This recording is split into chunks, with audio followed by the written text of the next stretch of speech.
¿Qué piensa acerca de la arquitectura postmoderna? El postmodernismo fue un movimiento que básicamente empieza en los años 60 y digamos tiene su mayor auge en la década del 80, ¿no? Básicamente eso se gesta en Estados Unidos, porque por un lado, en cuanto al arte, la primera manifestación del postmodernismo fue el pop art, ¿no? Que fue una especie de regresión a partir de... Y de ahí pasa la arquitectura. Digamos que entre los principales arquitectos que empiezan en esta corriente está Robert Venturi. Y en Europa eso también va a tener una manifestación como una respuesta al urbanismo del Siam, ¿no? Entonces ahí básicamente estamos hablando por un lado de Aldo Rossi, de los hermanos Krier. Entonces esos, digamos, fueron los dos grupos, tanto en Estados Unidos como en Europa, y esto un poco que se consolida ya en los años 80, ¿no? Digamos que fue la Bienal de Venecia del año 80, cuando se hace la Strada Novísima, que ya se consolida, es decir, el punto más alto del postmodernismo como movimiento internacional, ¿no? Tuvo su auge y inmediatamente, digamos, entró en decadencia porque automáticamente también se volvió una cosa comercial, ¿no? O sea, se volvió una especie de lenguaje muy superficial, mientras que al interior los edificios seguían siendo más o menos convencionales, ¿no? Bueno, eso tuvo su repercusión también en el Perú, porque digamos desde mediados de los años 80, muchos arquitectos que hacían o utilizaban un lenguaje, digamos, básicamente modernista, súbitamente empiezan a hacer obras con un lenguaje posmoderno. ¿Usted cree que en el Perú el movimiento de la arquitectura moderna predomina sobre la arquitectura postmoderna? Bueno, lo primero que habría que decir es que el Perú, digamos, en todo orden de cosas siempre ha estado desfasado, ¿no? Porque si podemos decir que el movimiento moderno se inicia alrededor de los años 20 en Europa, llega al Perú, digamos, a mediados de los 40, ¿no? Como una cuestión formal, porque claro, en el Perú todavía no se habían dado todos los procesos de modernización que sí habían ocurrido en Europa. Sí se empieza, digamos, a hacer una arquitectura del tipo del movimiento moderno en el Perú. Y yo creo que esta erupción del postmodernismo, como dije hace un instante, interrumpe durante un tiempo, unos 10 años aproximadamente, la arquitectura del modernista en el Perú, pero luego esta es retomada, ¿no? O sea, como yo creo que el postmodernismo tuvo este auge desde mediados de los 80 con proyectos como las Torres de Limatambo, Chabuca Granda, el Banco Mercantil, etc. Y luego se convirtió poco a poco en una especie de simplemente, básicamente, decoración aplicada, ¿no? Yo creo que no tuvo mayor desarrollo y poco a poco fue, así como pasó a nivel internacional, en el Perú también fue dejándose de lado y como que volvió un poco a lo que había sido antes la arquitectura, digamos, basada en los preceptos del movimiento moderno. Uno de los arquitectos más famosos e influyentes en la actualidad es Jörg Ingels, que puede considerarse representante de una tendencia postmodernista. Él expone en una de sus conferencias una de las frases más conocidas de Mies van der Rohe, renombrándola como Less is more, explicando la evolución de la modernidad por medio de sus proyectos. ¿Qué piensas sobre el trabajo y posición asumida por Big?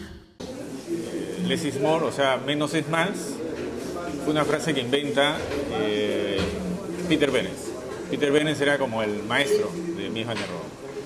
Y era en aplicación a que Mies van der Rohe en la oficina hizo como 3 versiones para un proyecto y Benes le dice, coge una y le dice, menos es más, ¿no? ¿Para qué haces 3 si solo hay una buena? El tipo de proyectos que hace yo lo veo más como una continuidad de los proyectos que en su momento hizo OMA, o sea, Ray Koolhaas, que sí me parece un arquitecto mucho más innovador a nivel teórico, y luego MBRDB, ¿no? O sea, como que en esa tradición que podríamos situarla, yo diría formalmente más cercana al modernismo que al posmodernismo, ¿no? Porque una cuestión esencial del posmodernismo es la referencia histórica. Posmodernismo podríamos decir por la época, ¿no? Porque ya estamos como decía, estamos en la posmodernidad. Entonces, claro, de acuerdo a eso, como que todo tendría que ser posmoderno, pero hay matices, como el que digo, ¿no? De referencia histórica explícita que Vic no lo tiene. ¿Cree que el aspecto económico ha influenciado en el desarrollo de la arquitectura moderna en el Perú? O sea, la respuesta sería sí. Yo diría que hoy en día los factores económicos pesan mucho más. Para empezar, por ejemplo, la mayor cantidad de la inversión hoy en día es privada, ¿no? En arquitectura. Me refiero a qué se está construyendo hoy en día: centros comerciales, torres de vivienda o de oficinas que responden a criterios financieros que se establecen antes de hacer los proyectos. En los años 40 o 50, la mayor parte de la inversión era del Estado, o sea, es decir, todos estos conjuntos de vivienda tipo San Felipe, etcétera, eran inversiones estatales, que fueron los proyectos que mayormente introdujeron la cuestión modernista en el Perú, ¿no? Me refiero a las unidades habitacionales, la V3, por ejemplo. Por ahí fue que se introdujo un poco con fuerza, ¿no? Porque eran proyectos de una gran envergadura. ¿Cree usted que estamos en una etapa de la arquitectura donde se está dejando de lado la importancia de los conceptos de la modernidad por la arquitectura sostenible? Muchos de los preceptos de la modernidad no son contrarios a lo sostenible. De hecho, por ejemplo, el techo jardín, que ahora se le llama techo verde, es uno de los 5 puntos de Le Corbusier, ¿no? De la nueva arquitectura de Le Corbusier. Entonces, podríamos decir que ya en los finales de los años 20, ya Le Corbusier aplicaba, por ejemplo, algo que recién se ha retomado hace unos años, que es el techo verde, antes techo jardín. Pero, digamos, la buena arquitectura del movimiento moderno nunca fue no sostenible, ¿no? Sí, al contrario, planteaba una buena iluminación, buena ventilación, recuperar el terreno en el techo, o sea, una serie de preceptos que sin embargo en esa época estaban desligados de una cuestión, vamos a decir, empresarial, o sea, es decir, no se contaba en esa época con productos que cumplieran ciertas normas, etcétera, que es lo que hoy en día sucede, ¿no? ¿Qué opina sobre el deconstructivismo? Igual, fue otra cuestión más o menos pasajera, ¿no? Esto nace de una exposición que hace una vez más Philip Johnson, que también había hecho el estilo internacional junto con Hitchcock, y para agrupar a una serie de proyectos que en apariencia se basaban en, digamos, otras corrientes filosóficas o de pensamiento. Formalmente tomaban ciertas geometrías del constructivismo ruso, de ahí el nombre, ¿no? No creo que haya tenido la misma repercusión que tuvo, por ejemplo, el postmodernismo, ¿no? Que sí tuvo mucho más influencia a nivel internacional. Y hoy en día pues conviven una serie de, digamos, de líneas de diseño basadas en ciertas corrientes de pensamiento, pero que yo creo que no tuvieron la misma trascendencia que en su momento tuvo el movimiento moderno, por ejemplo, o el estilo internacional, si se quiere, ¿no?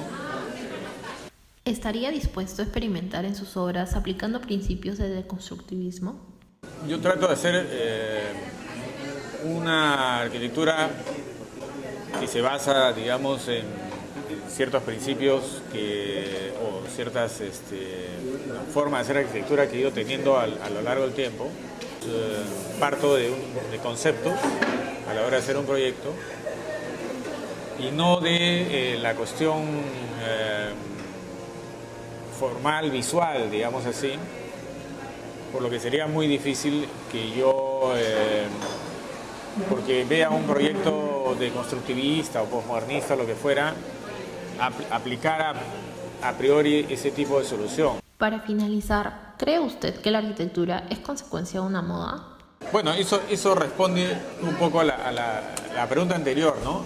O sea, tomar esta forma justamente sería una moda, ¿no? No sería una consecuencia de el lugar donde estás ejerciendo, las condiciones que impone el medio, etcétera, etcétera, que creo que por ahí es el punto de partida, ¿no? Justamente hacer un proyecto deconstructivo o de cualquier otra corriente, eso sí sería una moda, una cuestión netamente formal, entonces no lo vería muy consecuente, ¿no? Gracias.